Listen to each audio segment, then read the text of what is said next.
Hi everyone, welcome back to my channel. Today I wanted to give you all my best advice for taking the National Counselor exam in 2023.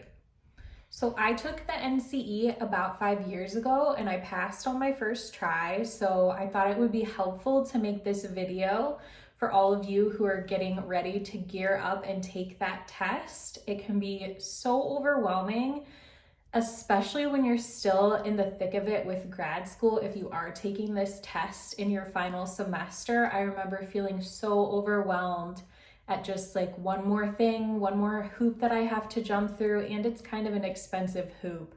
If you know what I mean, taking these standardized tests can be really costly. So I feel like I have some tips that I would like to share that I haven't heard on YouTube, and I'm just going to share my experience, how the test is set up, what worked for me, what study materials I recommend, and what I used. And you obviously know yourself best, so you can take what works and leave the rest. So first, let's look at how the NCE is set up. It is a 4-hour test and it does have 200 questions. So 160 of those questions are test questions, and then 40 of those questions are unscored test questions that they are just trying out. So we all got to be the guinea pig, and you are no exception. They're just trying out test questions, probably to see how people scored or if there's errors, that they can then use those test questions on future exams. So nothing to worry about. You won't know the difference between the 160 and the 40, but it's just good to know in terms of how it's scored. So the minimum score you will need to get a passing grade on the NCE is between 90 and 105 correct questions. It fluctuates a little bit depending on which test that you got. And you need to keep in mind that this test is looking for the best answer and not just the correct answer. So there might be multiple correct answers and you need to decide which one is best. So the newest and most exciting thing that I found when researching for this video is that Pearson VUE is now allowing you to take this test from home if that's your preference. That is such a game changer. I would have loved the opportunity to skip the dark and dim room of cubicles and just take this test from home as a self-administered, proctored exam. But I do think that there are some things to think about and that this option might not be correct for everyone. So a couple things to keep in mind. Do you have a quiet space that is free from distractions, that you are able to focus in, that has a door that you can close? You're not allowed to have pets in the room with you, so you need to keep that in mind too. If you have a lot of animals at home and you're not going to have that quiet space, or they're not going to be able to, wait the 4 hours for you to come out of the room, then it might be better to just go to a testing center. You also need to think about the technology you have. Is it reliable? And then do you have a steady internet connection? Of course. You do get to take a break, even with the self-proctored exam. So once you are 100 questions in, you will get to leave the view of the webcam. But before that, once you are set up with the webcam, you have to stay in view. Someone's watching you, they're proctoring you. So that's how it works. I really think that this is probably different for everyone, but I think this would have been an awesome opportunity if you had test anxiety, because a lot of times having other people around you is what triggers that test anxiety. You start comparing yourself to them if they're getting done quicker than you are, even though people at the Pearson VUE big testing centers, if you've never been to one, they're taking all kinds of tests. They could be paramedics, doctors, nurses. There's so many licensing tests that get taken through Pearson VUE, but it can definitely still be a stressful and high stakes feeling. On the other hand, I think some people might like that kind of in-person testing because it almost puts you into the mindset that like, hey, this is really serious. Everyone in here is like quiet and focused, and it just kind of maybe puts you into more of like a test taking mindset. So totally up to you, but I thought I would throw that out there because that is so different than when I took the NCE. I could only go in person, and while that's not a huge deal to me, I definitely would have opted to stay home if I could have. So next I wanted to cover what topics are actually on the exam. So these should sound very familiar and be the classes that you took as prereqs to start your practicum experience. At least that's how my university did it. So they are ethics, diversity, human growth and development, theories, groups, counseling skills, assessment, career, and research. So looking at that list, hopefully you're able to identify which few might be a harder topic for you. For me, it was assessment and research because those classes really didn't interest me. I really don't like math. Assessment was offered as an online class and it was very boring. So I knew I was going to need to put a little more time and effort into those specific topics. But also the NCE is very broad, so you do need to study every single topic. Even if you think that you know it, it's really good to just review broadly. I'm going to put a link below to the PDF that the NBCC put out in 2022 as just the content outline for what's actually on the exam, because you can also look, they have a chart as to how the exam is scored and what areas make up the most questions. So that would be really good to look at because that's official. NBCC is like who puts on this exam. So sorry that my dog is panting and laying down there. In and out of here, I would be a person that would probably definitely need to go into a testing center because my dogs do not leave me alone.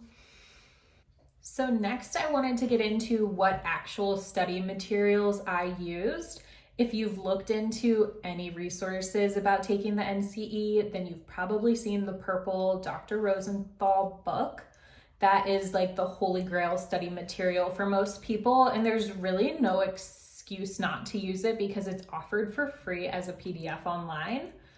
So I know I can't study from a PDF, but if you want to check it out before buying it, that would be a good option to just look through it.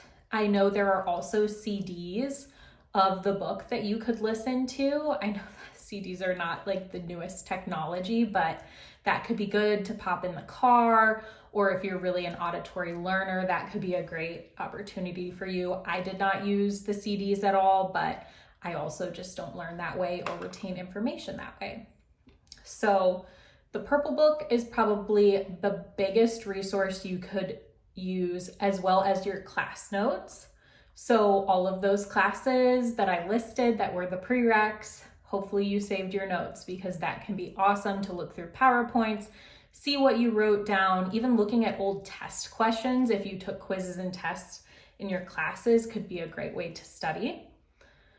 I also really recommend looking on Quizlet because this also did not exist. Well, maybe it did, but I didn't know about it in 2018 when I was taking this, but tons of people have put a lot of practice questions on Quizlet. So that's a great free resource. I also would recommend writing down the mnemonics from the Rosenthal book.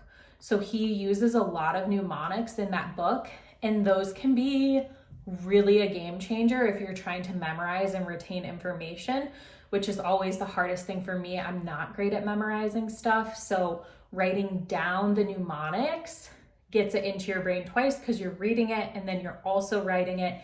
And it can just be good to have it written in your own handwriting so you can study it easier and have all those mnemonics in one place. So the last and best resource that I used was taking practice tests from nationalcounselingexam.com. I would recommend taking practice tests when you're getting closer to taking your actual exam. A membership does cost money, but I think it's well worth it. Even to just do it for the 2 weeks leading up to the exam can be such a game changer in terms of your confidence, because these practice exams are set up exactly like the actual exam. So if you are passing these exams, you are probably going to pass your test. And it can give you a big confidence boost and lessen some of that test anxiety. Last thing I wanted to do is just share with you my personal experience with the exam. I really like hearing how different people prepare differently. And of course, take what works, leave the rest. You don't need to study the way that I study. In fact, you need to figure out how you study best and do what works for you. So for me, I can only retain memorized information like this for about a month in advance. So I know some of the videos I've watched on taking the NCE, people said they studied for like 6 months leading up to the exam. I personally could not do that because it just wouldn't work for me. So I probably studied a month in advance, and then the 2 weeks leading up to the exam, I really cracked down and would study like every single day, take those practice tests, get really familiar with the content, try and get all the things I needed to memorize into my brain. But that's what worked for me. So I have taken the NCE and the test that you need to take to get your second C as well. And I will say I found the NCE to be harder because it's more broad. So when you go to take the second C, like independent licensure test, it's about treatment planning and diagnoses, which is of course a big part of our job too, but it's just way more focused. So I studied for that as well with similar methods. I use practice tests, but I was just thinking, like, comparing the two, I really think the NCE for me was a little bit harder just because there's more content to study, whereas with diagnosis, there's only so much, and treatment planning. So just something to keep in mind. I'd like to do a video on the test for your second C. I keep avoiding saying it because the acronym for it is so long, NCMHCE. That's like, I'm just gonna not say it. The other test that you need to take, because you know there's more than one, right? You get your LPC, and then when you want to be independent, you have to take another test. But luckily, in my opinion, this first one is the hardest, and you'll be done with that. And hopefully you will pass that, and it will be smooth sailing. A little bit more about my own experience. I did not need the full 4 hours to take the exam. I think I finished it in about an hour and a half, maybe 2 hours. I do believe for me, going with my gut and not flagging too many questions to go back to is helpful. I think all the research that they've done on studying, you've probably heard, like, when people go back to change an answer, it typically ends up being wrong. So I hold to that unless you really think that you need to come back and think about something more. I just try and go slow and take it as it comes and maybe flag a few things and then go back, because you are able to do that on this test. But I just try to avoid flagging too many things, because to me that just gets jumbled and then I start losing confidence, and that's just not how I prefer to take tests. I know another thing that really helped me is scheduling the test for the morning time where my brain works the best. I would recommend not trying to study or cram anything in that day. It's not good for your brain and you're not going to retain it, and you want to be fresh for that exam. So I would always try and take my exams in the morning time, not too early, but around like 9 or 10 was always ideal for me. So think about when your brain works best. It might not be morning. Some people really thrive in the evening time. I have a hard time wrapping my head around that because I'm so different than that, but that's something to think about. And then also know that at the end of this test, you should get preliminary results telling you if you passed or you failed, printed out right then and there. So when I was in the testing center, the secretary would just print it out and hand it to you. If you're taking an at-home proctored exam, I have no idea how that works. If that's like an emailed thing, or maybe you don't get that, I would hope that you do, because that gives you so much peace of mind. They do say it takes up to 30 days to get your actual results, but I've never heard of anyone's preliminary results being wrong either. So I think it's pretty accurate, because there's no like extended response, it's all multiple choice, so it should be correct. And then the last thing I wanted to say is just schedule self-care for later that day. If you have made it this far into the counseling program that you're thinking about the NCE, hopefully you know a lot of good self-care, what works for you. I think if you take the test and you don't pass it, that you need to just keep it in perspective, because honestly, taking that test the first time is like taking one giant practice exam, and you're gonna get a printout of how you did on each section, at least I did, and then you're gonna know what to study for next time. So do not despair. Lots of people I know from my grad program did not pass it on the first try, but it could be a really good thing to sit and take that exam and see how you did and where you struggled.